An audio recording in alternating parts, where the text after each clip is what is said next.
ஒரு விசுவாசிய, ஒரு பாவத்துல வாழ்ற ஜனங்களை, ஒரு கெட்ட பழக்கத்துல இருக்கிற ஜனங்களை ஆண்டவர்ல சேர்க்கணும் தவிர நம்மளே இன்னைக்கு நியாயாதிபதி ஆயிடுறாரு. இன்னைக்கு சர்ச்சில் பாஸ்டரே சொல்ல, இவன் நரகத்துக்கு போவான், இவன் பரலோகத்துக்கு போவான், இது வேலைக்கு ஆகாது, இது தேராது.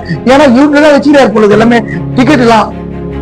ஒரு ஊழியக்காரனுக்கு வேலை ஆத்துமாவை ஆண்டவர்கிட்ட சேர்க்கறது தான். அன்னைக்கு நகோமி பண்ண வேலை ரூத்த போவாசிட்ட சேர்க்கறது தான். இன்னைக்கு ஊழியக்காரன் நாம் மக்களை அவமானப்படுத்துகிறோமா, அசிங்கப்படுத்துறோமா, இல்ல தேவனத்துல சேர்க்கிற ஊழியம் செய்யறோமா? இன்னைக்கு சேர்க்கிற ஊழியம் தான் முக்கியம். தூக்குற ஊழியம் நிறைய இருக்குது.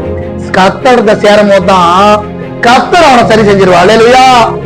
இன்னைக்கு உண்மையா சொல்றேன், பிரசங்கிக்கிற என்னைய தான் சொல்றேன், யாரையும் என்னால மாற்ற முடியாது. இயேசு கிட்ட சேர்க்கும் போது இயேசு அவர் வாழ்க்கையும் மாத்துகிறார், ஒரு மனிதனையும் மாத்துகிறார், அவன் சூழ்நிலையை மாத்துறான். நம்புறவன் மாத்திரம். இயேசுக்கு நன்றி.